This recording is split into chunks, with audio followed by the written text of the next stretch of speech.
Salutations, I am Gwen, the ghostess with the mostess, and I bring for you The Descent, a fragment of a story that was unfinished.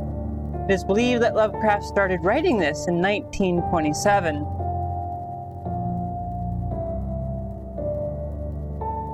Writing on what my doctor tells me is my deathbed. My most hideous fear is that the man is wrong. I suppose I shall seem to be buried next week, but in London, there is a man who screams when the church bells ring. He lives all alone with his street cat in Gray's Inn, and people call him harmlessly mad. The room is filled with books of the tamest and most puerile kind. And hour after hour he tries to lose himself in their feeble pages. All he seeks from life is not to think. For some reason, thought is very horrible to him, and anything which stirs the imagination he flees as a plague. He is very thin and gray and wrinkled. But there are those who declare he is not nearly so old as he looks. Fear has its grisly claws upon him, and a sound will make him start with staring eyes and sweat-beaded forehead. Friends and companions he shuns, for he wishes to answer no questions. Those who he once knew him as a scholar, and as that say he is very pitiful to see him now. He dropped them all years ago, and no one feels sure whether he left the country or merely sank from sight in some hidden byway. It is a decade now since he moved into Gray's Inn, and of where he had been he would say nothing till the night young Williams brought the Necronomicon. Williams was a dreamer, and only 23. And he moved into the ancient house. He felt a strangeness and a breath of cosmic wind about the gray, wizened man in the next room. He found his friendship where old friends dared not force theirs, and marveled at the fright that sat upon this gaunt, haggard watcher and listener. For that the man always watched and listened, no one could doubt. He watched and listened with his mind more than with his eyes and ears, and strove every moment to drown something in his ceaseless poring over gay, insipid novels. And when the church bells rang, he would stop his ears and scream, and the gray cat that dwelt with him would howl in unison till the last peal died reverberantly away. But try as Williams would, he could not make his neighbors speak of anything profound or hidden.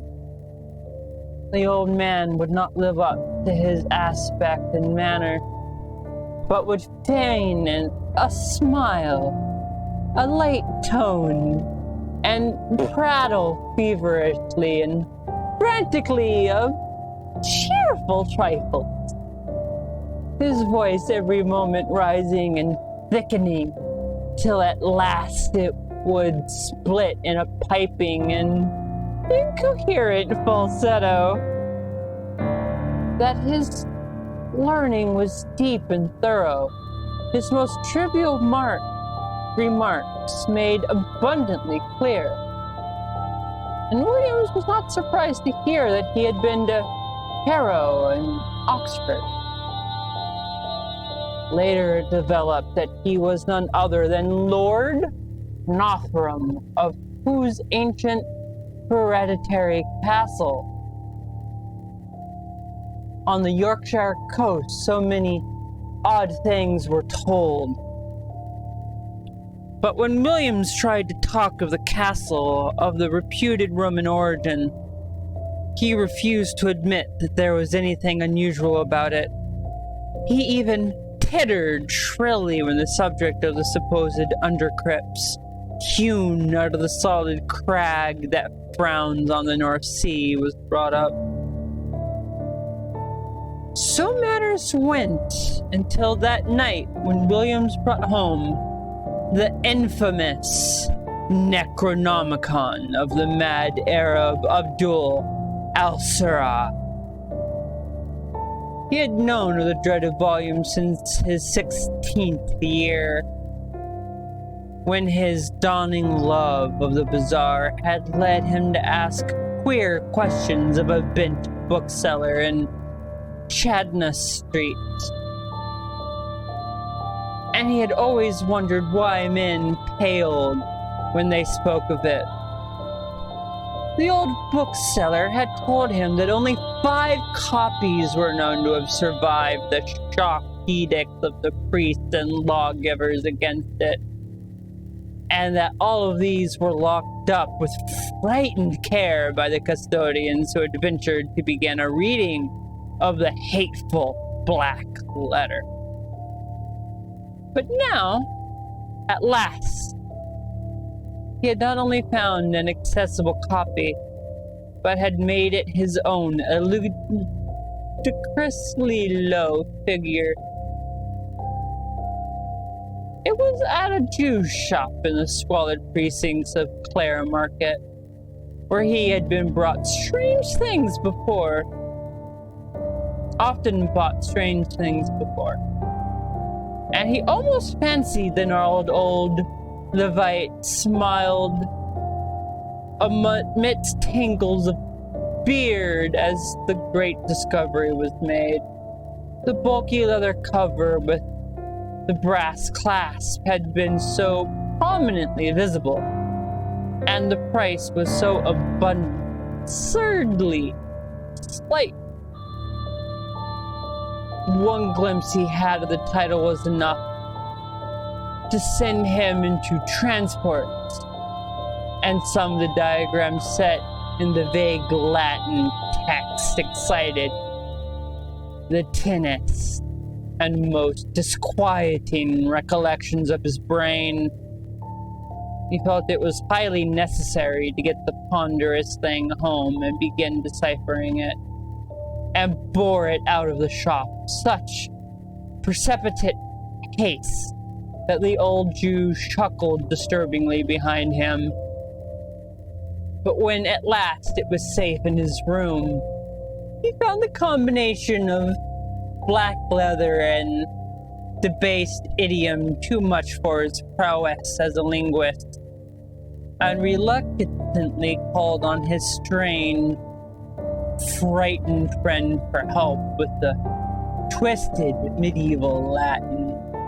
Lord Northrum was simpering inanities to his streaked cat and started violently when the young man entered.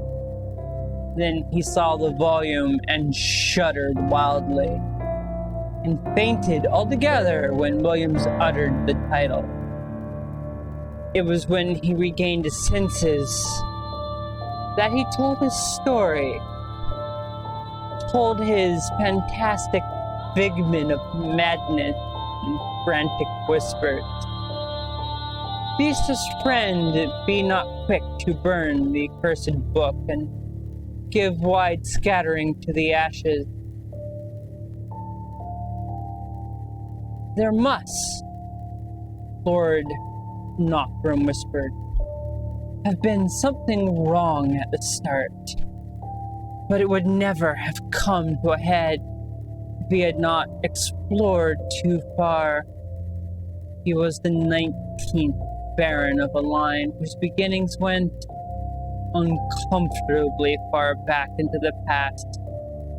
Unbelievably far, if vague tradition could be heeded, for there were family tales of a descent from pre-Saxon time, when a certain Luninus Gabinus Capito, military tribune in the 3rd Augustan Legion then stationed at the Lidum in Roman Britain, had been summarily expelled from his command for participation in certain rites unconnected with any known religion. Gabinus had, the rumor ran, come upon a cliffside cavern where strange folk met together and made the elder sign in the dark. Strange folk whom the Britons knew not save in fear, and who were the last to survive from a great land in the west that had sunk, leaving only the islands with the rats and circles and shrines of which Stonehenge was the greatest. There was no certainty, of course, in the legend that Gabinus had built an impregnable fortress over the Forbidden Cave and founded a line in which Pict and Saxon, Dane, and Norman were powerless to obliterate, or in that tacit assumption that from this line sprang the bold companion and lieutenant of the Black Prince, whom Edward III created Baron of Knockburn. These things were not certain, yet they were often told, and, in truth, the stonework of Knockburn Keep did look alarmingly like the masonry of Hadrian's Wall. As a child, Lord Knockburn had the peculiar dreams when sleeping in older parts of the castle, and had acquired a constant habit of looking back through his memory for half amorphous scenes and patterns and impressions which formed no part of his waking experience. He became a dreamer who found life tame and unsatisfying, a searcher for strange realms and relationships once familiar, that lying nowhere in the visible regions of Earth, filled with a feeling that our tangible world is only an atom in a fabric vast and ominous and thus unknown dimensions pressed on the permeate the sphere of the unknown at every point. Knockburn in youth and young manhood drained and turned the founts of formal religion and occult mystery. Nowhere, however, could he find ease and content, and as he grew older, the staleness and limitations of life became more and more maddening to him. During the 90s, he dabbled in Satanism. At all times, he devoured avidly any doctrine or theory which seemed to promise escape from the close vistas of science and the dully unvarying natures of nature. Duly unvarying laws of nature. Books like the Ignatius Donnelly's commercial accounts of Atlantis he absorbed with zest. A dozen obscure precursors of Charles Fort enthralled him with their vagary. He would travel leagues to follow up a furtive village tale of abnormal wonder, and once went into the desert of Araby to seek a nameless city of faint report, which no man has ever beheld. There rose within the tantalizing faith that somewhere an easy gate existed, which if one found would admit him freely to those outer deeps, whose echoes rattled so dimly at the back of his memory. It might be the visible world, yet it might be only his mind and soul. Perhaps he held within his own half-explored brain the cryptic link which would awaken him to the elder and future lives and forgotten dimensions, which would bind him to the stars and to the infinites and eternity beyond them. Sadly, that's it. He never finished it, but the imagery is still pretty good. Like, the imagery of the story, I think, is one of my favorites. I stumbled a little bit, but it's just the imagery. The fact that he got a glimpse of all the amazingness of the other side and wrote it down so well. I wish he had been able to finish it, but it's still really nice. I really appreciate it. I know. It is a shame. He led a really horrible life, and he wasn't famous until after he died, and it's tragic. But in his death, he gave so much to the world. And he'll never know. Unless his soul is somewhere watching whenever someone hears one of his stories, staring at them from beyond, and giving a sad, soft smile. That is my hope.